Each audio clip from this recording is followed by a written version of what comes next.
Le rendez-vous fidélité. De 11h à midi, Tiffaine Cellier. Bonjour à tous, bonjour à toutes, bienvenue dans le rendez-vous fidélité. Je suis très heureuse de vous retrouver pour une nouvelle saison. Très heureuse également d'accueillir de nouveaux auditeurs d'Eure-et-Loir. Le rendez-vous fidélité, c'est 57 minutes pour prendre le temps avec nos invités de comprendre et creuser un sujet d'actualité. Et aujourd'hui, lundi 2 septembre, les cloches ont sonné pour les quelques 12 millions d'élèves de France.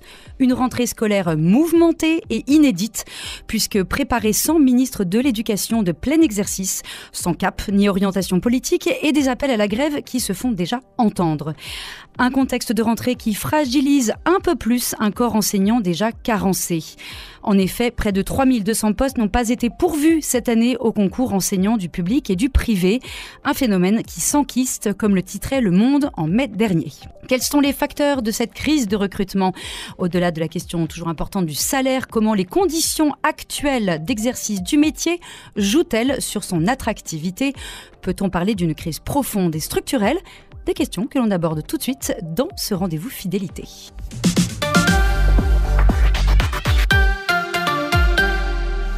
Et pour parler de tout ça avec nous en studio, Vincent Troget, bonjour. Bonjour.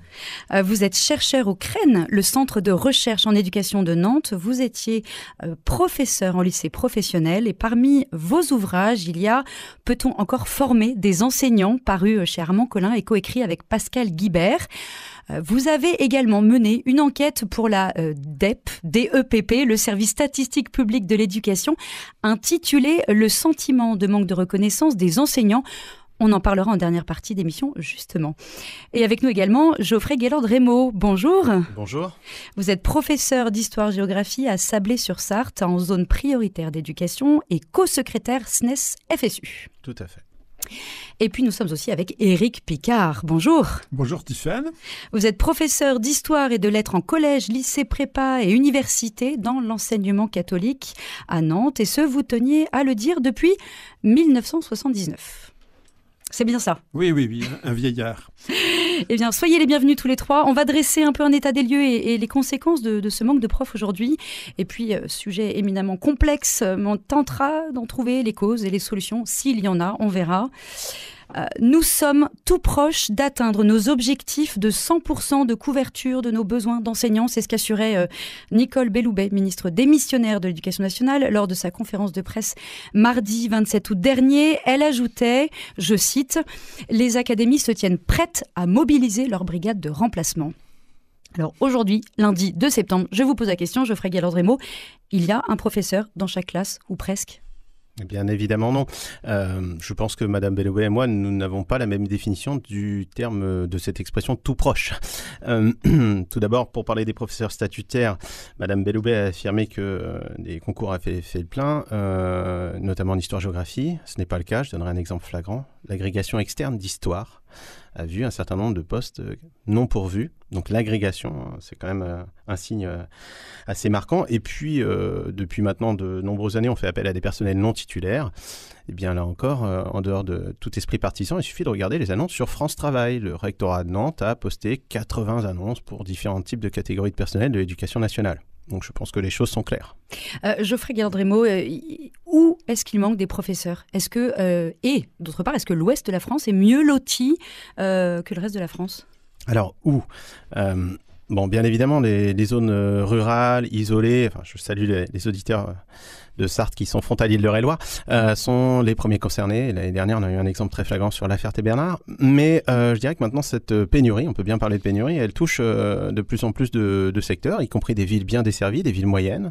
Parce que La Ferté-Bernard, il manquait l'année dernière combien de professeurs ? À un moment donné, sur un collège, il a manqué au sein d'une équipe pédagogique 5 enseignants de disciplines différentes. Donc, vous imaginez le retentissement pour les élèves. Il a manqué tout au long de l'année dernière des enseignants dans des disciplines d'examen.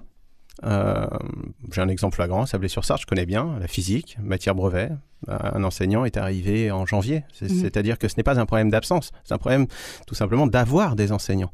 Bien évidemment, il y a des disciplines qui sont plus sous tension, notamment bien évidemment les lettres, les mathématiques, et c'est un des dommages collatéraux du choc des savoirs.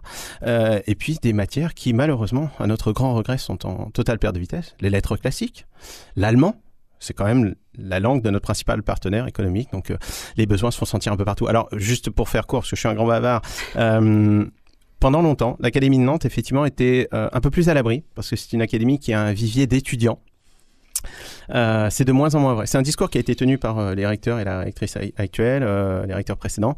Eh bien, on sent la mer monter. Et je dirais que l'effet est même encore plus grave, encore plus profond, parce qu'on commence à dissuader ce vivier d'étudiants, finalement, de prolonger cette expérience et de rentrer vraiment dans l'enseignement. Oui, vous disiez, avec les groupes de niveau, là, ils vont être mis en place pour les 6e et les 5e.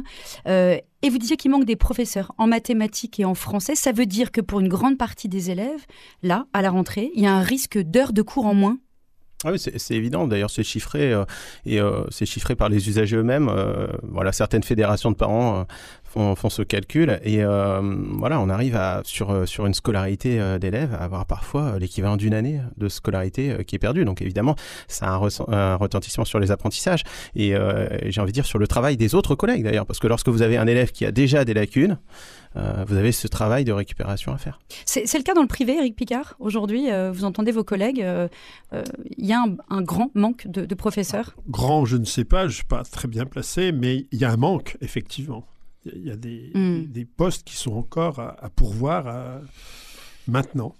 Alors, on parle de 3200 postes non pourvus. Qu'est-ce que ça veut dire, Vincent Troget ? Le nombre d'admis au concours est inférieur au nombre d'admissibles, c'est ça ? Ça veut dire ce que vous venez de dire. Comment vous l'interprétez, ce chiffre ? Alors, bon, moi j'ai une vision d'historien de l'éducation. Donc, la première chose que j'ai envie de dire, c'est que ce n'est pas la première fois qu'on a une crise de recrutement. Il y en a eu déjà plusieurs. Il y en a eu une très forte à la fin, enfin au milieu des 30 Glorieuses, quand on a ouvert fortement le système enseignement secondaire. On a manqué de profs, comme on m'avait manqué un peu avant d'instituteurs d'ailleurs, parce qu'à l'époque, on prenait un instituteur avec un bac qui n'était pas toujours passé par l'école normale, donc bon, pour répondre aux besoins du baby-boom. Après, il y a eu les années 75, quand il y a eu le premier économiste de France, Raymond Barre, qui a mis en place une politique de restriction des budgétaires, et donc il y avait moins de profs. C'est l'époque où j'ai débuté, j'ai commencé comme maître auxiliaire, on disait à l'époque. C'était beaucoup plus facile d'avoir un poste de contractuel que de réussir le CAPES, qui était très, très réduit. Et puis il y a eu aussi les années 90, quand on a commencé à augmenter l'exigence de niveau des enseignants, notamment des professeurs d'école. Ça a créé aussi une difficulté. Il y a eu aussi la réforme des IUFM, la deuxième, celle de 2008, qui a déclenché aussi une crise de recrutement. Donc, c'est pas la première fois. Il faut quand même être honnête. Il ne faut pas dire que... Alors, qu'est-ce qu'elle a de particulier ? Qu'est-ce qui fait que... Ce qu'il y a de nouveau, c'est qu'il y a effectivement moins de jeunes qui se présentent. Le métier est moins attractif, assez clairement. On reviendra justement sur j'imagine, les causes. Donc je ne vais pas commencer à énoncer les causes maintenant. Le métier est moins attractif et il y a même, ça c'est assez nouveau, un taux de démission. Alors il est très faible, c'est autour de 2-3... Enfin, il a quand même augmenté de 140%. Oui, mais ça veut C'est-à-dire qu'on partait de très peu, oui, voilà, mais la montée est très rapide. Enfin, si vous passez de 1 à 2, vous augmentez de 100%. Donc, oui, mais c'est pour ça. Oui, mais enfin, il ne faut pas exagérer non plus. Mais oui, voilà, il y a un phénomène de démission qui d'ailleurs fait l'objet d'enquêtes de collègues sociologues qui s'appellent Sandrine Garcia et Géraldine Farge, qui ont fait carrément un bouquin sur le sujet. Donc, c'est qu'effectivement, il y a un sujet. Je suis d'accord avec vous. Mettons-nous bien d'accord, qu'est-ce que vous appelez démission ? C'est-à-dire l'aspect de quitter, oui, c'est des gens qui... des ruptures conventionnelles, des détachements. C'est-à-dire, est-ce qu'on prend stricto sensu la démission qui en soi dans la fonction publique est d'une complexité phénoménale. Oui, c'est très rare, la démission pure et simple. Des gens qui renoncent à enseigner, qui changent de métier. Quand on prend tout, l'augmentation est très sensible. Voilà. Oui, si on tient stricto sensu à des abandons de poste, effectivement... Je suis d'accord avec vous, mais je répète, une augmentation de 100%, ça ne veut rien dire si c'est à partir de 1. Donc il y avait très peu d'abandons. Aujourd'hui, il y en a effectivement. Et Alors, c'est assez curieux, c'est réparti sur tous les âges. Il y a des jeunes en UFM qui, par exemple, c'est plus UFM, excusez-moi. C'est plus l'INSPE. Ce sont les INSPE, mais pour donner un exemple très clair, l'an dernier, nous avions un stagiaire agrégé d'espagnol, quelqu'un de très brillant, qui a quitté l'éducation nationale alors qu'il débutait à peine. J'ai eu ce cas-là aussi quand j'étais prof à l'UFM de Nantes, ça arrive. Bon. Donc il y a des jeunes qui s'en vont, il y a des gens qui sont usés par le métier ou qui se heurtent à une hiérarchie dont ils trouvent qu'elle n'est pas bienveillante. Voilà, bon, ça pour résumer les Et c'est ce qui fait que la crise de recrutement, en fait, elle est inégale en fonction, effectivement, vous avez dit, en fonction des âges, mais des académies et des matières. C'est dû à quoi ? Des académies, je ne sais pas, je n'ai pas les chiffres en tête. Des disciplines, oui, c'est évident. Je veux dire, tout le monde sait que... Les académies les plus frappées par ça sont Créteil, Versailles. Évidemment. Oui, c'est normal. Mais il y a le vivier d'étudiants déjà qui contribue. C'est ce que j'explique souvent. C'est-à-dire que j'ai eu l'immense plaisir, en tant que fonctionnaire d'État, d'aller faire un tour dans l'Académie d'Amiens. Toute l'Académie d'Amiens, à l'époque, fournissait autant d'étudiants que la seule ville de Nantes. Donc fatalement, produire des cadres enseignants, mais pour d'autres professions aussi, c'est déjà complexe. Et puis, il y a les facteurs d'attractivité. Nos collègues de Créteil sont des gens extrêmement méritants. Voilà, oui, c'est à peu près ça. Il y a effectivement des lieux où il y a moins d'étudiants. Traditionnellement, le nord, l'est, la banlieue parisienne. Une partie de la banlieue parisienne. Et puis, il y a effectivement le fait qu'il y a des endroits où des quartiers ou des zones où les élèves sont plus difficiles qu'ailleurs. Et ça fait peur. Voilà. Et des matières plus difficiles aussi. Les matières, si vous voulez, si vous êtes bon en maths, vous avez quand même financièrement assez peu de raisons de vous présenter à l'enseignement. Je veux dire, avec un bon diplôme, un bon master, aujourd'hui, vous trouvez des emplois beaucoup plus attractifs. Donc ça, c'est évident que ça joue. Puis il y a une culture disciplinaire aussi. Je pense qu'on n'a pas la même manière d'appréhender les carrières professionnelles suivant les disciplines. Un indice qui le montre bien, par exemple, c'est la féminisation. On a des filières qui sont extrêmement féminisées, notamment lettres modernes, par exemple, et puis des matières scientifiques qui restent traditionnellement plus masculines. On sait qu'il y a une corrélation avec la rémunération, et souvent, lorsqu'une profession est féminisée, malheureusement, ça se traduit aussi par des problèmes de rémunération. Et oui, vous êtes d'accord avec ça, Éric Picard ? Oui, hélas. En préparant cette émission, c'est justement ce que vous m'avez dit, avec la féminisation des postes, effectivement, la rémunération baisse. Juste, je voudrais qu'on revienne sur du concret. Geoffrey Galard-Rémaux, quelles sont les conséquences aujourd'hui de ces difficultés, de cette crise finalement ? Quelles difficultés vous rencontrez, vous, au quotidien ? Et au quotidien, ça veut dire que tous les signaux sont au rouge, c'est-à-dire qu'on a déjà une hémorragie de personnel, ça je pense qu'on l'a très bien expliqué, mais même pour ceux qui restent, je dirais que le quotidien est dur, parce que du coup, il faut porter ce quotidien. Ça veut dire que toutes les tâches qui ne sont pas faites, elles rejaillissent sur les autres enseignants qui sont en poste, donc avec une pression accrue. Les tâches, c'est-à-dire lesquelles ? Elles peuvent être multiples de tous ordres. C'est aussi un des éléments, je ne veux pas déjà amorcer le sujet suivant, mais qui complexifie notre profession. C'est-à-dire qu'on a alourdi les charges, on a diversifié. Il y a des tâches classiques comme la tâche de professeur principal, on a de plus en plus de difficultés. Mais il y a aussi des tâches qui sont le lien avec le numérique, le lien avec la vie économique, par exemple, la découverte des métiers. De plus en plus de tâches qui se multiplient, qui sont connexes à l'enseignement stricto sensu. Tout ça, ça l'alourdit et il faut bien le faire. Et puis, il y a ce turnover des personnels, c'est-à-dire qu'accueillir sans cesse de nouveaux personnels non titulaires, avoir une hiérarchie, je prends un exemple très simple, je suis dans un établissement qui va changer d'équipe de direction pour la 5e année consécutive. Ça veut dire qu'à un moment, c'est presque nous qui accueillons nos personnels de direction et tout ça, c'est fatigant aussi. Mmh. Dans l'enseignement public, on l'a dit, il y a des contractuels. Ils sont désormais 49 000, donc 6,9% des effectifs, soit 10 000 de plus qu'il y a 2 ans. Alors, ce recours au contractuel, il est parfois critiqué, des personnes qui sont non qualifiées ou recrutées dans l'urgence, vous en parliez tout à l'heure. Quels sont pour vous quand même les avantages de cette solution à court terme et est-ce que finalement, cette solution, elle ne va pas devenir de plus en plus la norme ? Je commence par vous, Geoffrey Galard-Rémaux, justement dans votre quotidien, est-ce que vous y voyez justement des avantages ? Alors d'abord, il faut dire que concrètement, l'éducation nationale ne pourrait plus fonctionner actuellement si nous n'avions pas nos collègues non titulaires. Voilà, il y a des établissements avec lesquels la proportion de non-titulaires atteint parfois le quart des équipes. Tout dépend effectivement de ce qu'on disait tout à l'heure de la géographie de l'établissement. Deuxièmement, je pense que là aussi, ça a été très bien dit par M. Troget, c'est pas nouveau ce phénomène. Moi j'ai en tête par exemple le moment dans les années 82, je crois que c'est sous Jospin où on crée les PEGC par exemple, on cherche aussi à avoir des adjoints d'enseignement. On a toujours eu besoin... Non, on les crée pas, on les supprime. Oui, on les supprime, on met les PEGC, il y a aussi les Metrox avec différents titres, 1, 2, 3, vous avez raison. Donc c'est pas nouveau d'avoir des personnels non titulaires et je pense que là encore il y a de grandes diversité de réalités. On peut avoir des personnels non titulaires, vous savez, maintenant on a des personnels en CDD, en CDI, qui ont des cursus très intéressants, qui vont être de très bons pédagogues, très à l'aise, et qui ont fait ce choix. Notamment parce qu'il y a un problème de mobilité aussi, qui n'avaient pas envie d'aller à l'autre bout de la France, comme c'est le cas pour la plupart des enseignants titulaires. Et puis après, effectivement, il y a parfois des problèmes de formation, mais à l'inverse, je serais tenté de vous dire, il faut être honnête, qu'on a des collègues qui ont été de très bons étudiants, qui ont brillamment réussi les concours et qui peuvent être des certifiés, des agrégés, et qui parfois, compte tenu de l'évolution des pédagogies, l'évolution des publics, peuvent se retrouver aussi en difficulté. Donc je dirais que la vérité est complexe, mais qu'on ne fait rien pour accompagner les personnels, et alors je dirais que les non titulaires, alors là, ils sont un peu lâchés. C'est exceptionnel. Là. C'est inimaginable. Hein. Enfin, un stage de formation de 3 jours, c'est rien. Est-ce que c'est une solution qui va devenir un peu la norme, Vincent? Comme vient de le dire mon voisin, excusez-moi, j'ai pas retenu votre nom. Geoffrey Gaillard dans les mots. Oui, alors on va dire Geoffrey, c'est plus simple si ça vous ennuie pas. C'est vraiment pas nouveau. Hein. Je l'ai dit tout à l'heure, la fin des années 50, début des années 60, on recrute des masses d'auxiliaires. On prenait un bachelier, on lui disait vous allez devenir instituteur.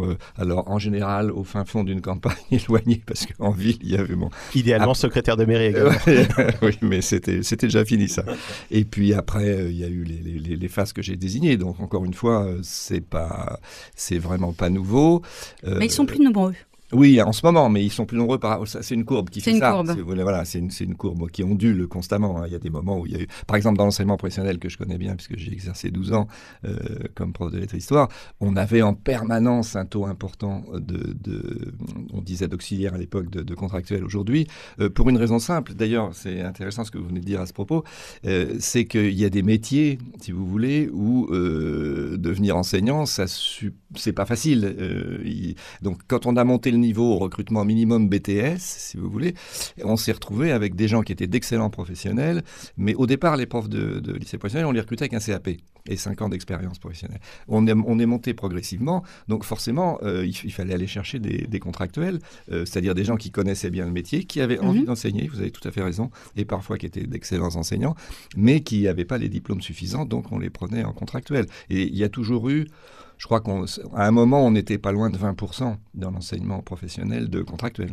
Donc je sais que dans l'enseignement privé, c'est un peu la même chose. Hein. Vous avez toujours eu des Mais justement, j'allais me tourner vers vous, Éric Picard. Comment ça se passe dans le privé ? C'est notre statut juridique. Voilà. Nous ne sommes pas fonctionnaires. Certes. Voilà. Donc, nous sommes par définition des contractuels, alors avec des statuts différents. On pourrait presque dire qu'il y a des contractuels titulaires. Voilà. C'est ce que et puis d'autres en CDD, c'est-à-dire annuel, sinon pas satisfait un certain nombre d'obligations. Mais c'est vrai qu'il y a aussi beaucoup de contractuels au sens où on en parle dans l'enseignement public. Absolument. Le système de remplacement dans le privé se fait par des contractuels, comme vous venez de dire. Il y a aussi un système de professeurs qui doivent assurer des heures supplémentaires. Alors ça, c'est aussi dans le public, hein. C'est les pactes, les fameux pactes où on s'engage. Là, je crois qu'on a mélangé beaucoup de choses différentes. Là, tout dépend de ce qu'on appelle un remplacement de courte ou de moyenne durée, une heure exceptionnelle d'enseignement. Oui, c'est le système des heures qui a été mis en place récemment. Il y a plein de situations différentes. J'avoue ma méconnaissance sur l'enseignement privé, mais pour revenir juste sur ce qui a été dit sur l'enseignement professionnel, je suis à la fois en accord et en désaccord avec mon voisin. Il y a toujours eu, effectivement, une grande proportion de non-titulaires dans l'enseignement professionnel, tout simplement parce que des filières comme la logistique, prothésiste dentaire, ça demande une compétence professionnelle vraiment précise. Et donc, pour pouvoir tous ces métiers-là, évidemment, il faut aller chercher des gens qui ont un cursus professionnel, une expérience. On enseigne bien ce qu'on connaît.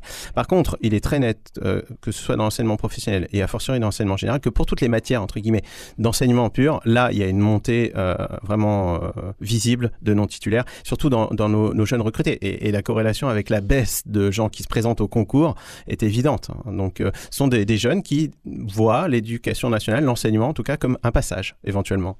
Alors, j'en viens justement à cette notion de vocation. L'année dernière, lors de la rentrée scolaire, Gabriel Attal, qui était ministre de l'Éducation nationale, parlait d'une crise d'activité du métier.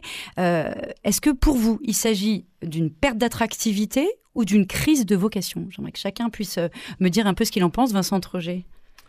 J'ai envie de vous répondre les deux en général, comme c'est une époque. Oui, il y a une difficulté. Si vous voulez, je vais refaire l'histoire aussi. Le premier rapport qui signale qu'il y a de grosses difficultés dans le collège unique, liées à la très grande hétérogénéité des publics qui a été brutale, ce rapport date de l'inspection générale de 1979. Le collège unique, c'est la rentrée 1975. Donc, c'est vous dire. Alors, il signale que c'est toujours pareil, dans des quartiers difficiles, il y a une telle hétérogénéité de niveau, c'est-à-dire que rentrent brutalement au collège, à l'époque, des gens qui savaient à peine lire et écrire et qui étaient sortis en relatif échec de l'école primaire. Tout d'un coup, on prend tout le monde. Donc là, ça a déclenché des problèmes dramatiques parce que les jeunes enseignants dont vous parliez, diplômés, qui aiment leur discipline, etc., qui se retrouvent face à des publics qui sont très surprenants, on va dire, pour eux, ça a été difficile. Donc, si vous voulez, cette question de la difficulté des publics qui ramène à des spécificités géographiques, même en lycée professionnel, moi, permettre une anecdote, j'ai fait toute ma carrière à Vitry-sur-Seine dans un lycée professionnel du bâtiment. Comme on dit aujourd'hui, c'était chaud. Voilà, il fallait faire face à des garçons qui n'avaient pas vraiment envie de faire de l'histoire et de la géographie. Ça permet de développer des compétences, d'ailleurs, pédagogiques assez... Et managériales aussi, peut-être. Oui, enfin, ça apprend à gérer ces gamins. Mais il y avait des lycées professionnels, vous avez cité des disciplines, par exemple, qui sont très sélectives, et c'est même encore vrai aujourd'hui. Puis vous avez des régions. L'enquête qu'on a faite sur la Loire-Atlantique montre qu'il y a beaucoup moins de réticence des publics populaire à rentrer en lycée professionnel. Pourquoi ? C'est une région qui a été moins touchée par le chômage, donc les parents sont moins souvent au chômage. C'est une région où il y a une tradition artisanale, ouvrier qualifié, etc., qui est restée, et qui fait que les gens hésitent beaucoup moins à rentrer dans ce type de métier, surtout avec la réforme du bac pro en 3 ans qui leur permet d'envisager après un BTS, etc. Donc on avait des élèves, on a été très étonnés, on avait 81% des 500 élèves interrogés qui disaient oui, j'ai choisi, c'est très bien, je suis très content. Bien. Vous alliez faire un tour, alors avec, je suis obligé de le dire aussi, un faible taux d'immigration. Or, les publics immigrés, comme l'a très bien montré mon collègue Aziz Gelab, quand ils rentrent dans un lycée professionnel à Paris, ils se retrouvent pratiquement exclusivement entre eux. Pourquoi ?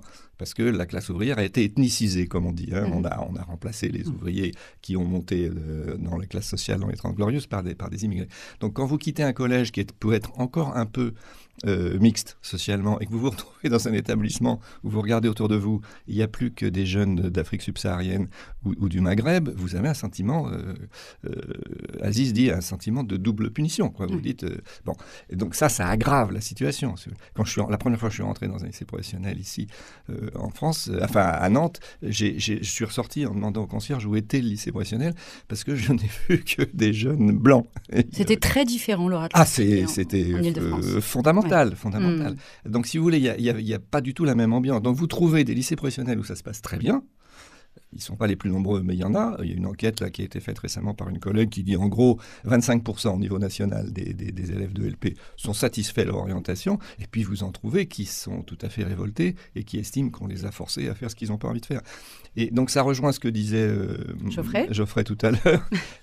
Il y a des situations très contrastées. Et les collèges, on a fait une enquête récemment sur, on vous en parlera peut-être tout à l'heure, sur les collèges et les lycées du département.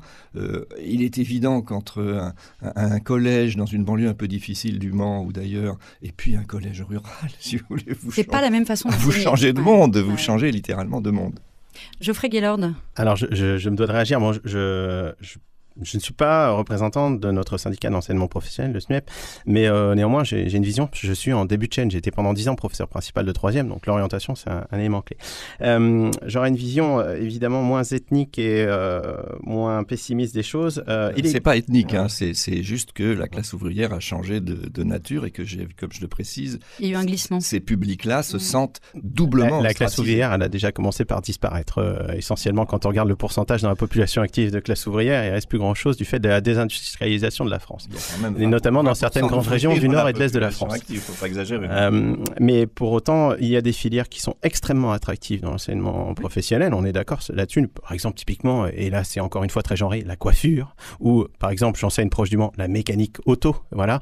Et donc des filières qui sont parfois des filières d'excellence.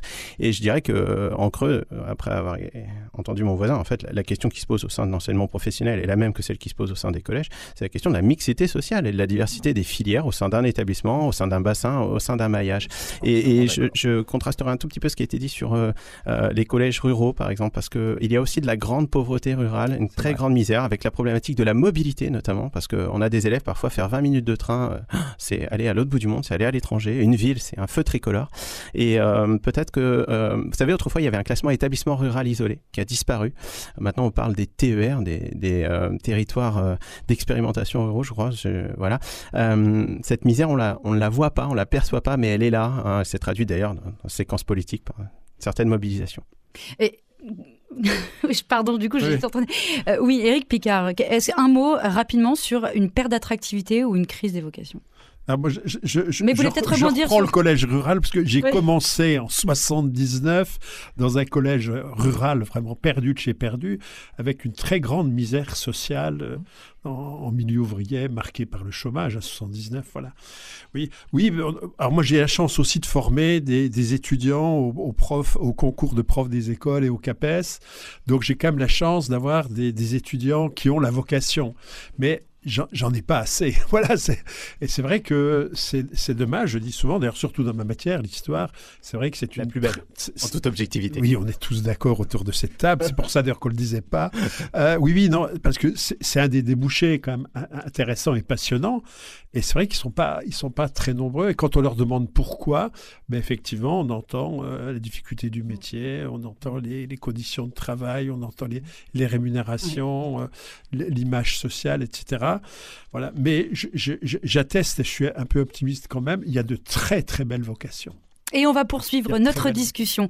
On reviendra aux raisons qui peuvent pousser des futurs enseignants à ne pas se présenter au concours et comment retourner la tendance. Mais avant cela, il y aura notre instant F. Ce sera juste après les Kids United. On écrit sur les murs le nom de ceux qu'on aime, des messages pour les jours à venir. On écrit sur les murs à l'encre de nos veines, on dessine tout ce que l'on voudrait dire. Partout autour de nous, y a des signes d'espoir dans les regards. Donnons-leur écrit, car dans la nuit tout s'efface. Même leurs traces. On écrit sur les murs le nom de ceux qu'on aime, des messages pour les jours à venir. On écrit sur les murs à l'encre de nos veines, on dessine tout ce que l'on voudrait dire. On écrit sur les murs la force de nos rêves, nos espoirs en forme de graffiti. On écrit sur les murs pour que l'amour se lève un beau jour sur le monde endormi.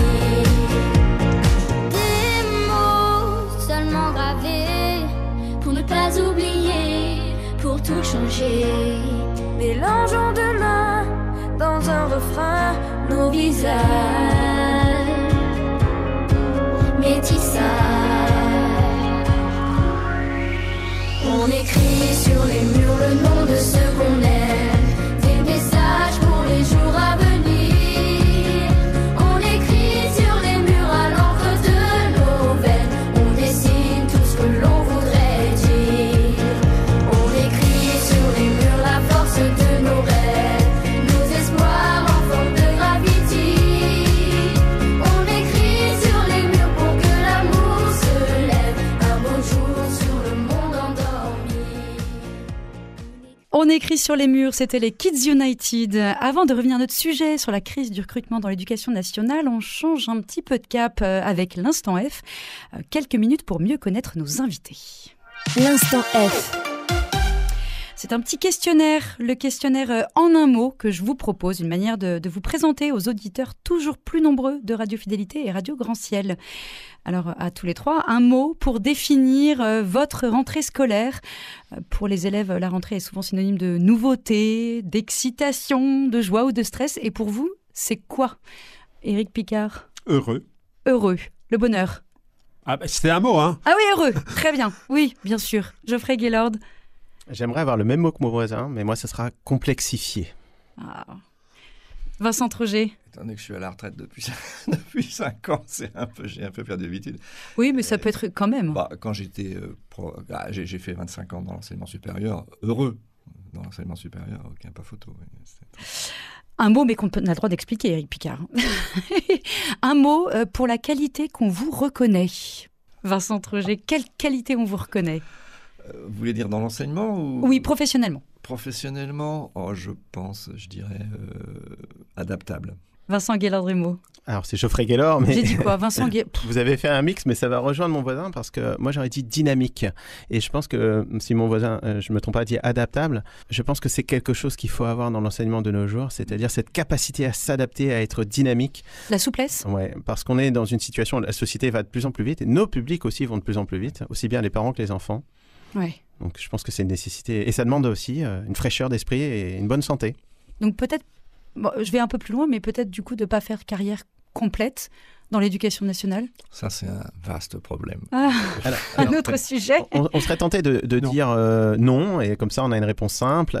Encore faudrait-il déjà que nos institutions soient en capacité de proposer des dispositifs de seconde carrière de qualité, comme l'armée le fait très bien d'ailleurs. C'est pas le cas du tout de l'éducation nationale.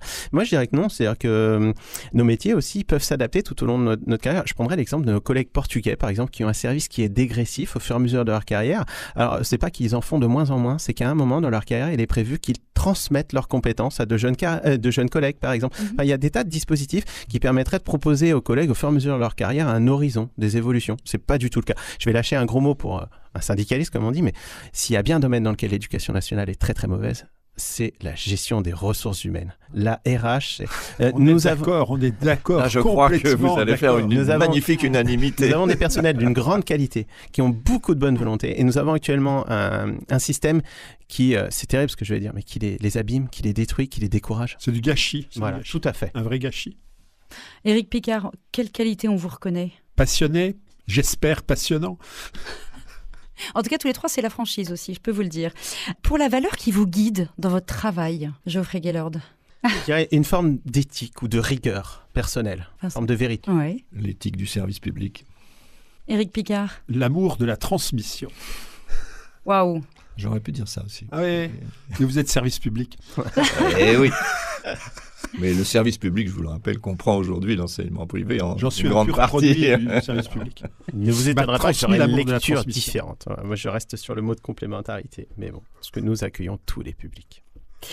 L'activité qui vous apaise, qui vous fait du bien, justement, dans le tumulte de la vie quotidienne. Éric Picard. La lecture. La lecture, ok. Alors, Geoffrey Gaylord. je vais être obligé d'en dire un autre, mais j'aurais dit sinon la lecture. Mais je crois comme beaucoup de Français actuellement, c'est une forme de refuge, y compris pour certains collègues, le jardinage, le bricolage. De plus Je en jardine plus. et je bricole Ouais. aussi. Hein. Le J'ai jardiné très récemment. Il faut inviter les jeunes à jardiner. Il faut cultiver son jardin, comme on dit. Donc, Exact. c'est facile. Moi aussi, je fais tout ça, jardinage, lecture. Mais alors, je vais être franc, puisque vous m'avez demandé d'être Bah franc. oui. Je pense que je vais là, du coup, mon image va se dégrader gravement. Je pratique un sport mécanique, je fais du karting, et c'est le moment où j'oublie totalement tout. Vincent Troget fait du karting. Absolument. Ça, c'est un scoop. J'en ai C'est un toujours scoop. fait, depuis très longtemps. Le C'est sport pas- automobile est un peu cher, si vous voulez, pour les Et pas Formule 1, très c'est écolo. Voilà, c'est- Pas très Alors, écolo. Et Après- oui, je suis écolo en plus. donc Mais pour voilà, défendre j'assume. les nouvelles filières professionnelles dont on parlait, il faut savoir que la Formule E et un certain nombre maintenant d'équipements sportifs électriques ou hybrides se développent de plus en plus. Tout à fait. Je suis bien d'accord. Merci d'avoir défendu. Le karting Mon collègue. électrique. Et enfin, pour terminer, un mot pour votre objectif de l'année. Je vous prends un peu au dépourvu. Comment se résumerait votre objectif de l'année? Qui veut commencer? Geoffrey Gaylord-Dremo, votre objectif de l'année. Le plaisir. C'est vraiment redonner aux élèves cette sensation que on peut apprendre de manière agréable, parce que c'est plaisant et que c'est toujours une élévation de soi. C'est difficile en ce moment. On est dans une société qui a tendance à un petit peu aller soit vers des plaisirs faciles, soit vers l'idée que tout est toujours très compliqué, mérite beaucoup d'efforts. On n'est pas dans une société non plus qui récompense beaucoup l'effort non plus. Éric Picard. Faire grandir. Mais ça rejoint exactement ce Oui. que disait mon collègue. Oui. Je le dis autrement parce qu'il l'a dit mieux que moi. C'est gentil. Vincent Troget. Rester intellectuellement dynamique à mon âge, c'est une nécessité. Merci pour ce partage. Allez, on entre dans la dernière partie de notre émission.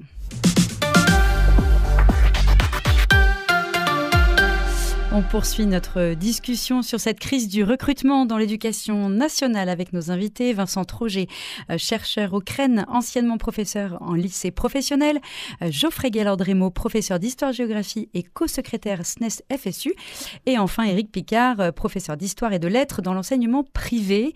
Alors après 15 années de carrière, le salaire moyen d'un enseignant français est inférieur de près de 20% à la moyenne de l'OCDE. Ils vous disent quoi, les professeurs, que ce soit Geoffrey Gaillard-Rémaux ou Éric Picard, ce manque d'attractivité du métier d'enseignant, il est lié aux conditions d'enseignement, que ce soit le salaire, la charge de travail, la reconnaissance, ou au niveau, non, les conditions d'enseignement qui ne sont, oui, ou que simplement le niveau des salaires. Tout. C'est-à-dire que tout est lié. Il se trouve que nous avons un jumelage avec un syndicat allemand, nos camarades du KEW. On a pu comparer les grilles salariales. Et c'est-à-dire que même l'enseignant agrégé, classe exceptionnelle en fin de carrière aura du mal à atteindre certains salaires médians de nos voisins allemands. Bon, si on s'arrête là, l'aspect salarial, il faut le mettre en corrélation avec le reste. C'est-à-dire l'accession au logement. Par exemple, on a de plus en plus de jeunes collègues qui n'arrivent pas à se loger. La mobilité. Et puis, j'ai envie de vous dire, en fait, il y a un sentiment de déclassement. Il n'y a pas si longtemps que ça, un enseignant, a fortiori, la figure de l'instituteur, c'était un notable dans la société française. En tout cas, c'était une personne qui comptait vraiment. Et désormais, il est devenu, pour certains enseignants, difficile de vivre.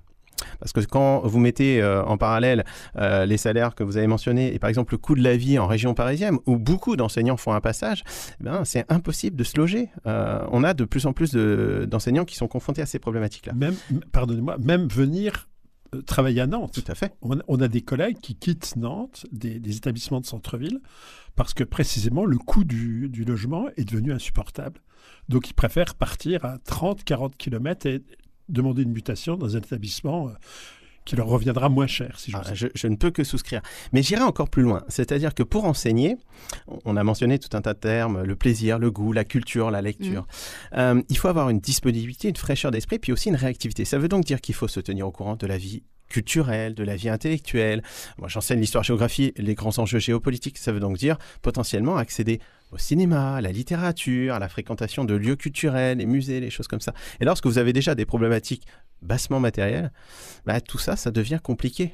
C'est le cas de beaucoup de métiers, ne serait-ce que le journalisme par exemple, excusez-moi. Non mais c'est vrai. Tout à fait, il se trouve que j'ai un très bon ami qui est également journaliste dans le service public et aussi une grande précarité. Et pourtant il n'y a pas autant de désaffection. Vincent Troget, tout à l'heure je vous voyais opiner du chef. Oui. C'est une condition, c'est lié aux conditions plus qu'au niveau des salaires ou est-ce qu'il y a un mélange des deux selon vous ? Comme disent mes collègues, c'est multifactoriel. L'enquête qu'on a faite il y a donc maintenant 6-7 ans, donc qui portait, alors là, c'était une enquête nationale, il y avait 2 ou 3 000 enseignants interrogés, donc qui portait sur le déficit de reconnaissance, c'était une demande de l'ADEP. Clairement, le salaire joue, mais j'ai envie de dire, nous, on avait l'impression qu'il était un facteur aggravant. Mais ce qui venait constamment en premier, c'était d'une part la relation aux élèves. Et la relation aux élèves, elle peut être très difficile, mais elle est aussi souvent très gratifiante. C'est les deux. Et la plupart des enseignants espèrent, vous l'avez dit tous les deux d'ailleurs, une relation gratifiante. Ça, c'était le premier point. Le deuxième point qui venait, alors là, c'était vraiment tous, c'est trouver que la hiérarchie était extrêmement peu bienveillante. Alors, la hiérarchie, il faut l'entendre en deux sens.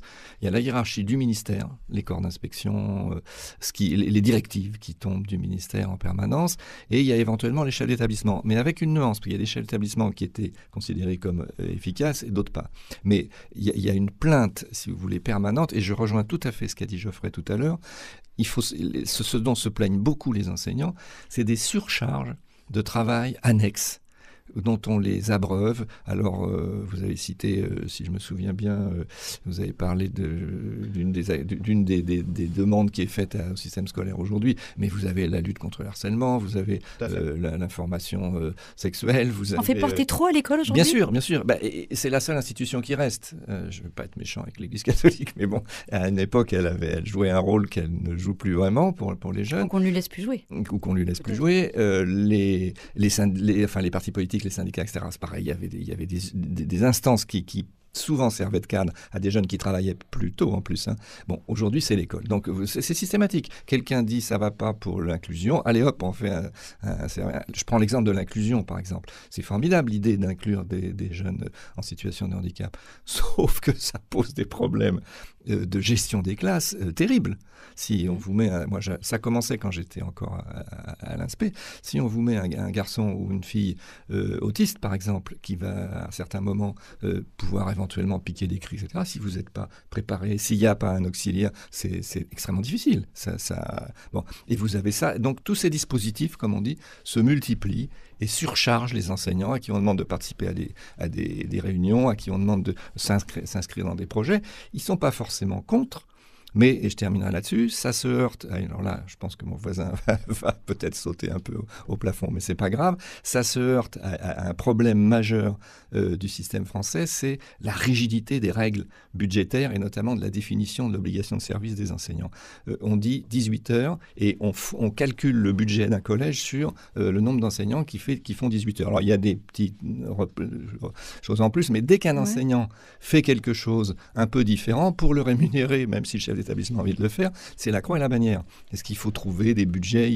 Voilà. Donc on est dans un système qui est administrativement très rigide et qui ne permet pas cette souplesse, ni cet investissement de certains enseignants, ni la reconnaissance de cette notamment financière, de cet investissement. Donc les profs ont le sentiment d'être coincés, si vous voulez. Mais il y en a qui se portent très bien, et j'essaye de terminer. Ce qui était très clair, c'est que ce qu'on a vu, c'était pas les références syndicales qui jouaient, pas les références politiques, même pas vraiment les élèves, c'était est-ce que je suis dans un établissement où il y a une configuration d'équipe qui permet de ne pas se sentir seul et de travailler ensemble. Et ça, c'était très fort.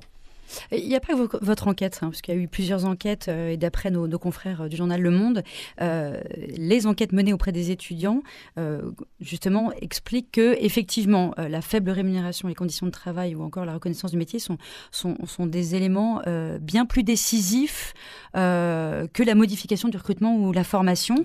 Mais on vous a demandé de faire une enquête, justement, sur le sentiment... Sauf je me permets, ils vont souvent de pair. Enfin, oui. La proposition de réforme de recrutement des enseignants qui, Dieu merci, je peux le dire sur cette antenne, a été enterrée pour l'instant, prévoyait des niveaux de rémunération pour des Master 1 qui étaient absolument ridicules. Donc, vous voyez, souvent, il y a une corrélation. Et je me permets de réagir à ce qui a été dit. Moi, je ferais bien, effectivement, la distinction entre la hiérarchie que j'appellerais lointaine, le ministère, les gouvernants, et la hiérarchie de proximité. Là encore, autant de situations, c'est ce qu'on appelle l'éducation locale. C'est-à-dire qu'on en est arrivé à une telle diversité de situations et d'expérimentations que vous n'avez plus un seul établissement qui ressemble à un autre. Et puis, il y a surtout cette question des collectifs de direction. De même que le public enseignant n'est plus endogame, on a de moins en moins d'enseignants qui sont issus de familles d'enseignants avec cette fonction publique, la vocation cheville au corps. Eh bien, les personnels de direction sont devenus de plus en plus variés. Les personnels qui sortent de l'ESN actuellement ont un master en management, ça dit bien tout. Ce sont des pilotes, ils font le pilotage d'établissement et ce sont, pour certains, pas tous, mais de bons auxiliaires justement de cette pression institutionnelle qu'on ressent très bien, parce que je le dis souvent, contrairement à ce qu'on pourrait croire, l'éducation nationale, c'est certainement l'un des ministères qui s'est réformé le plus. Nous n'avons pas arrêté d'enchaîner les réformes. Depuis que j'enseigne, je n'ai quasiment jamais enseigné la même chose d'une année sur l'autre. Quel signe que ça va très mal. Oui. Parce qu'en plus, on ne se laisse même pas le temps d'évaluer les choses. Et puis, je reviendrai sur ce qui a été dit aussi sur l'inclusion. Ça fait lien avec cette fameuse question des moyens. On taxe souvent les syndicalistes de toujours parler des moyens. Enfin, à un moment, quand on veut des résultats, il faut mettre un minimum de moyens. On pourrait déjà parler de l'enveloppe globale qui est mise dans l'éducation en France, en termes de pourcentage du PIB. En fait, on sous-investit, on désinvestit, on investit mal d'ailleurs aussi. On investit aussi dans beaucoup de dispositifs gadgets qui ne sont pas forcément évalués et pérennisés. Et dans le fondamental, on n'évalue pas. Et puis par rapport aux obligations statutaires des enseignants, il y a déjà beaucoup de choses qui ont changé. Bon, déjà, il y a un certain nombre d'heures supplémentaires obligatoires. On ne peut pas refuser des heures supplémentaires dans l'éducation nationale. Mais on a quand même quelque chose d'extraordinaire, c'est qu'on est l'un des rares métiers dans lesquels les heures supplémentaires sont moins rémunérées en taux horaire que des heures normales. Ça, c'est vraiment incitatif. Donc, ça rejoint ce que je disais. Mais je pourrais développer, il y a beaucoup de choses dans ce domaine-là. En tout cas, on parlait en tout cas, l'aspect financier est très important, la reconnaissance aussi. Mais malgré tout... L'aspect financier, je me permets, c'est de l'aspect humain. Sur l'inclusion, par exemple, quand on a la moitié de nos élèves qui ont une notification de la MDPH, donc qui sont reconnus handicapés, mais qui n'ont pas l'accompagnatrice, parce que souvent ce sont des femmes, des AESH, d'élèves en situation de handicap, ça veut dire que concrètement, on met un élève en inclusion dans une classe lambda sans créer les conditions d'une réussite. On place cet élève en échec, on place potentiellement l'enseignant en échec, et aussi tous les autres élèves qui sont censés apprendre de cette situation d'inclusion. Éric Picard. On remplit des cases. Voilà. Tout à fait. On décide qu'il faut mettre X élèves. Et c'est le problème de l'administration. Je suis beaucoup plus virulent que vous là-dessus. non, parce que j'ai les seules expériences malheureuses que j'ai dans mon expérience vieille de prof de collège, de lycée, prépa, enseignement supérieur, c'est les frictions avec l'administration à laquelle je suis obligé de dire, mais le but de l'administration, c'est pas l'administration. Vous êtes au service d'une relation pédagogique entre les élèves et les professeurs. Mais très souvent, le but de l'administration, c'est le maintien de l'administration, d'où d'ailleurs, dans certaines affaires, pas de vague. Voilà, plus, donc, c'est très désagréable parce qu'on ne se sent pas soutenu. Je vous rejoindrai. Et puis le système général, je suis plus virulent que vous, c'est vraiment une administration de type soviétique. Mais pour moi, ça me fait penser, y compris dans les réformes. Mais c'est ce qui fait que parfois certains chefs d'établissement, certains collectifs de direction sont néanmoins appréciés parce qu'ils ont fait preuve de ce dévouement. Ah oui, ils se défendent pour obtenir des moyens supplémentaires pour leur établissement et donc, en un certain sens, excusez-moi, et pour moi, ils font preuve de leur sens du service public. Mais l'exemple, je dirais, vient d'en haut. Combien de fois je rencontre des directeurs des services académiques, des recteurs, des rectrices, des préfets, dont on sent bien que finalement, ils n'ont pas à cœur de défendre la population, de faire remonter en haut les besoins, mais simplement d'être un rouage, une courroie du système. En plus, là, vous parliez beaucoup de l'aspect financier, mais on entend quand même aussi qu'aujourd'hui, et je vous demanderai si c'est vrai ou pas, Vincent Troget, parce que vous avez étudié l'histoire de l'enseignement, est-ce qu'aujourd'hui c'est plus compliqué de se retrouver face à une classe ? Ça, c'est une question un petit peu piège. Moi qui ai fait ma carrière en lycée professionnel, ce que je racontais de ce que je vivais à mes amis à l'époque, ils avaient l'impression que je vivais sur la planète Mars. Donc, il y a toujours eu des situations difficiles. Alors, ce qui est devenu très compliqué, c'est il y a un très beau livre d'Antoine Pro dont je recommande la lecture qui s'appelle L'école et la famille dans une société en mutation, qui fait un bilan. Et un des éléments centraux de son bilan, c'est de dire on a radicalement modifié, et dans le bon sens, le statut de l'enfance et de l'adolescence dans les familles. Aujourd'hui, on n'élève pas les enfants comme j'ai moi-même été élevé. Pourtant, j'étais fils de prof très gentil. Mais enfin, en gros, le principe, c'était article 1, les adultes ont toujours raison. Article 2, quand ils ont tort, se reporter à l'article 1. Point à la ligne. Et donc, voilà, on vivait dans cette logique-là. On n'est plus du tout là-dedans. On habitue les jeunes à être écoutés, à exprimer leurs désirs, à tenir compte de leurs besoins, etc. Et tout d'un coup, ils arrivent dans un système où, théoriquement, ils devraient s'arrêter net, être gentils, sage et écouter ce que dit l'enseignant, même si l'enseignant est quelqu'un de généreux. Donc c'est ce qu'on appelle la crise de l'autorité, mais c'est absurde de dire ça. L'école n'a pas tenu compte d'une modification majeure des modes d'éducation des enfants et donc de leurs attentes quand ils arrivent. Et donc, elle n'a pas fait en sorte que la formation suive cette évolution. Est-ce que du coup, finalement... Alors là, je m'inscrirais un peu en faux. Il y a double complication. Être face à une classe, c'est difficile parce que les enfants ont changé, mais c'est aussi difficile parce que le système social a changé, et c'est difficile aussi parce qu'on n'est pas formé. Oui, mais alors, avant de répondre à ce besoin de formation, on a tous besoin d'être formés. Toutes les professions. Et, oui. Et heureusement, amenez votre voiture chez le garagiste. Il y a 30 ans, il essayait de l'allumer, d'écouter le moteur. Maintenant, il met une table numérique. Non, mais par rapport à ce qui a été dit avant, j'entends bien. Moi, je suis le pur produit. Je suis un enfant des années 80, génération Mitterrand. Voilà, le discours l'enfant roi. Non, j'ai pas dit l'enfant roi. Mais en tout cas, un enfant plus au cœur de l'éducation. Ce qui est très bien dans ce sens. Mais je pense que même ça, en fait, si vous voulez, on n'est plus là-dedans. C'est-à-dire que on est dans une situation qui est bien plus grave que ça. C'est-à-dire qu'à une certaine époque, l'enseignant parlait et globalement, il faisait référence, il faisait autorité. Désormais, on est quand même dans une période où chacun, dans sa poche, et surtout nos adolescents, ont un accès direct avec une masse d'informations, je ne dis pas forcément d'informations vérifiées ou de qualité, le smartphone, Internet. Lorsqu'un enseignant dit quelque chose, dans la demi-seconde, ce qui ne devrait pas, parce que normalement, je le dis à notre ministre parce qu'elle n'a pas l'air très au courant, normalement le portable est interdit dans les établissements scolaires, son usage, mais normalement dans la demi-seconde, c'est vérifié. Bon, si ce n'est pas dans la demi-seconde, ça sera le soir même.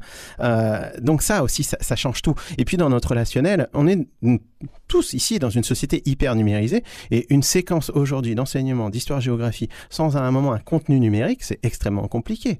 Alors on a progressé, je ne serai pas dans un discours démagogique, vous savez, il y a toujours cette question, est-ce que le niveau baisse, avant c'était mieux, et je ne serai pas dans l'idée que nous avons développé forcément des nouvelles compétences, mais en tout cas nous n'avons plus le même public. Et puis je rajouterais quand même accessoirement qu'on a les classes les plus chargées d'Europe, des classes très hétérogènes, enfin il y a beaucoup de problématiques. Oui, c'est ça. Éric Picard, c'est complémentaire de ce que je viens de dire, c'est pas du tout... Oui, on est tout à fait d'accord. Le rapport à l'autorité, quand j'ai commencé comme prof en 79, les élèves me regardaient presque comme un dieu qui allait dispenser le savoir. Et puis plus tard, c'était plus compliqué. J'ai retrouvé ça avec des étudiants chinois qui étaient tellement obséquieux avec moi que j'ai cru qu'ils se moquaient de moi avant de comprendre qu'ils me témoignaient un respect extraordinaire. Mais je n'en avais plus l'habitude du tout. Mais je pense qu'on a perdu l'habitude aussi de quelque chose, c'est que l'autorité en soi n'existe pas. L'autorité, ce n'est jamais que celle qu'on nous concède. Enfin, on le voit bien, je suis désolé, je vais faire un pas de côté avec un dramatique événement, les refus d'obtempérer. Si les gens ne s'arrêtent pas, c'est que quelque part, soit ils ne reconnaissent pas l'autorité des forces de l'ordre, soit quelque part aussi, ils pensent pouvoir s'en affranchir, ou ils en ont peur ou pas peur. Enfin bref, il y a un problème. Vous savez, quand on rentre dans une classe, c'est un stand-up. On est tout de suite jugé dans la demi-seconde, la manière dont vous êtes habillé, la manière dont vous vous exprimez. Et l'autorité, c'est à ce moment-là où on la gagne. Et effectivement, ça va faire le lien avec ce qui a été dit, je termine juste là-dessus. Si on est bien formé, aussi bien du point de vue des connaissances, de la didactique, mais aussi du point de vue de la connaissance des publics, qu'est-ce que c'est qu'un adolescent ? Eh bien, forcément, on est moins en difficulté. Et il y a eu des générations et des générations d'enseignants qui connaissaient déjà le public avant d'avoir enseigné. Je veux dire par là qu'il y a eu une époque où il y avait beaucoup de gens qui avaient été animateurs de colonies, de centres aérés, qui avaient des BAFA. C'est pas la même chose qu'enseigner. Mais lorsque vous êtes déjà capable de passer une après-midi entière avec des préados... Alors justement, est-ce qu'il faut plus finalement de terrain pendant la formation ? C'est comme ça qu'on améliorerait la formation, selon vous, Vincent Troget ? Alors, là aussi, c'est un problème très compliqué, parce que le terrain, si c'est pour être, comme ce qu'on disait tout à l'heure, ce que j'ai connu moi, j'ai téléphoné un jeudi au rectorat de Versailles, le lundi matin, j'étais en classe, parce qu'il y avait c'était un déficit. Je veux dire, si c'est ça, le terrain, non. Non, le terrain avant la prise de poste. Alors moi, je préférerais le terrain des IPES, où des enseignants étaient payés pour se former. Oui. Alors que maintenant, on a des jeunes étudiants... J'ai été IPCien, on n'allait pas sur le terrain. Oui. On était payé pour préparer le CAPES et l'agrégation. Pour se former intellectuellement, j'entends. Mais ça permettait... Alors que désormais, on a des jeunes qui essayent de continuer à aller à l'université, avec Parcoursup, mon Mastersup, etc., et qui en plus doivent payer. Donc là, je pense qu'on a une aversion totale. Si vous voulez, je pense que ça, le problème, c'est, encore une fois, je reviens à ce que j'ai dit tout à l'heure, ça nous avait beaucoup frappé, le fait que ces jeunes, les enseignants qui étaient heureux étaient ceux qui étaient intégrés à un collectif qui fonctionnait. Pas trop gros, le collectif. Quelquefois, il y avait on a même vu dans des lycées, dans le même lycée, des collectifs qui fonctionnaient, et à 2 couloirs de là... Un élément qui va tout à fait dans le sens de... Des gens qui se... Il y a quelque chose qui a disparu dans les établissements. Les amicales de personnel. Oui, c'est possible. C'est révélateur. Oui, c'est vrai. Mais donc, si vous voulez de créer, d'organiser des repas entre nous, on va laisser la parole à Vincent Troget. Si on permet à des jeunes stagiaires d'être pris dans ce collectif où ils vont rencontrer des enseignants différents qui peuvent les prendre en charge, oui, là, à ce moment-là, le terrain, c'est tout à fait... et qu'il y aurait un lien avec un institut de formation et des acteurs. Mais tout ça suppose un réseau que les UFM ont toujours eu beaucoup de mal à mettre en œuvre, même si ça a existé, notamment les UFM de Nantes, à une époque. Donc c'est compliqué d'organiser la formation sur le terrain. On fait un grand sort aux UFM quand on voit l'évolution après des SP, des INSPE, des nouvelles INSPE. Oui. Finalement... On est passé de l'UFM à l'INSPE, pour les auditeurs qui ne connaissent pas. À l'ESP, puis à l'INSPE. Voilà, l'INSPE. Mais là encore, tout à l'heure, pour la formation mon autre voisin enseignants disait que rien n'empêche de recréer les amicales, mais si tout l'empêche, la société l'empêche. C'est-à-dire qu'on est dans une société très individualisée. Et tout à l'heure, on parlait des hiérarchies. Lorsque on va avoir un pilotage d'une équipe où on va, finalement, vous savez, on parlait tout à l'heure du pacte, il y a un certain nombre de pactes, il y a un certain nombre de fonctions, il n'y en aura pas pour tout le monde n'aura pas la reconnaissance, et puis certains vont devoir faire des projets plus beaux que les autres, il va falloir se vendre pour que ce projet soit voté en CIR. Ça ne va pas dans le sens de créer des collectifs. Qu'est-ce qui pourrait concrètement, pour vous, avant de terminer cette émission, améliorer justement la reconnaissance et la valorisation du métier d'enseignant et qui ferait que plus de candidats se présenteraient justement au concours? Je pense qu'on a tendance à évacuer à chaque fois la question de l'attractivité salariale, mais désormais, c'est devenu grotesque. Quand on voit les courbes, il y a un tel décrochage. Donc le salaire pour vous en priorité. Mais ça sera incontournable. Oui. C'est même pas une question de priorité. Alors, il y a un moment... Vous savez, il y a cette fameuse phrase anglo-saxonne, give peanuts, you have monkey. Hein, c'est-à-dire que voilà, il y a un moment quand on veut la qualité, il y a un moment il faut la rémunérer au juste prix. Donc le salaire. Mais je dirais que c'est une reconnaissance sociale.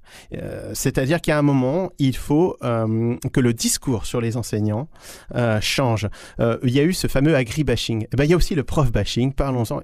Il y en a marre d'avoir toujours les tartes à la crème, de vous êtes toujours en vacances, vous êtes toujours en grève, vous êtes des feignants, c'est toujours les mêmes cours. Et tout cela est faux. Oui, et ça passe pas que par le salaire. Donc il y a autre chose que vous attendez. Déjà, un changement de paradigme. Tous ces discours qui sont erronés ils viennent d'où ? Je pense que tout à l'heure, on a dit entre nous que tout le monde a un avis sur l'école, parce que tout le monde est passé sur l'école. Est passé à l'école, pardon. Oui. Mais je pense que voilà, l'école, elle a, dans son ensemble, considérablement évolué. Et je pense qu'il y a un moment où, vous savez, souvent avec les ordinateurs, on fait des mises à jour. Je pense que notre classe dirigeante, un certain nombre de gens devraient faire leur mise à jour sur ce qu'est l'école, ce qu'on lui demande. Vincent Troget, justement, pour vous, qu'est-ce qui permettrait d'améliorer justement cette... Alors, il me semble, le salaire, je suis d'accord, ouais. On ne peut pas ne pas être d'accord là-dessus. Le deuxième élément qui me paraît un peu problématique et qui serait sans doute peut-être amendable, c'est cette extrême centralisation de la décision et le fait que toutes les décisions descendent, mais elles ne remontent jamais. C'est-à-dire que je vais prendre juste l'exemple de la dernière réforme du lycée professionnel, réforme 2018 Blanquer avec des décisions importantes, je n'ai pas le temps d'y revenir, mais des changements. Malheureusement. Et élection suivante, Emmanuel Macron arrive, nouvelle réforme de l'enseignement professionnel. On remet tout à zéro comme si... On ne fait pas le bilan de la précédente. Qui est quand même mais d'ailleurs, un exemple aussi, c'est que votre étude, elle a été mandatée par le service statistique. Et jamais publiée. Et jamais exploitée. Malheureusement, ce n'est pas un cas unique. Non. Mais on parlait tout à l'heure du choc des savoirs avec des groupes de niveau. La 6e SWAP n'a duré qu'un an, soutien approfondissement. Voilà, et là, maintenant, c'est le choc des savoirs. Éric Picard. La suppression du ministère de l'Éducation nationale, la liberté totale de l'enseignement. Dans combien de pays démocratiques y a-t-il des ministères de l'Éducation nationale ? Y en a-t-il un en Allemagne ? Y en a-t-il un aux États-Unis ? Non, la liberté régionale, la liberté locale, pardonnez-moi, la mise en concurrence des établissements. Comparons ce qui est comparable. Oui. Je pense qu'on pourrait comparer, par exemple, avec le Royaume-Uni, qui actuellement, suite au dernier changement politique, envisage de réinvestir l'enseignement public. Voilà. Je pense que le modèle allemand, que je connais bien, parce que je suis allé voir, il y a des choses très intéressantes. Il faut s'inspirer. Notamment, on parlait d'écoles inclusives, les Gesamtschule sont très intéressantes et cassent totalement le cliché qu'on a du système allemand hyper sélectif. Mais comparons ce qui est comparable. Oui, Vincent Troget. J'ajouterais, si à ma connaissance, les profs de gymnasium enseignent 2 disciplines, pas une seule. Alors, je pense que les enseignants d'histoire-géographie en enseignent largement plus que 2. Les enseignants de classique, les professeurs de lycée professionnel enseignent tous 2 disciplines. Ce serait un autre débat. Donc, je pense qu'il y en a beaucoup plus que ce qu'on peut croire. Merci à tous les trois d'être venus dans nos studios. Vincent Troget, je rappelle, chercheur au CREN, anciennement professeur en lycée professionnel et auteur de nombreux ouvrages sur l'école et le système éducatif. Geoffrey Gaylord-Rémaux, professeur d'histoire-géographie et co-secrétaire SNES FSU. Et enfin, Éric Picard, professeur d'histoire et de lettres de l'enseignement privé. Et merci à vous tous, auditeurs de Loire-Atlantique et d'Eure-et-Loire, pour votre fidélité. Bonne rentrée à tous. Merci à vous. Merci.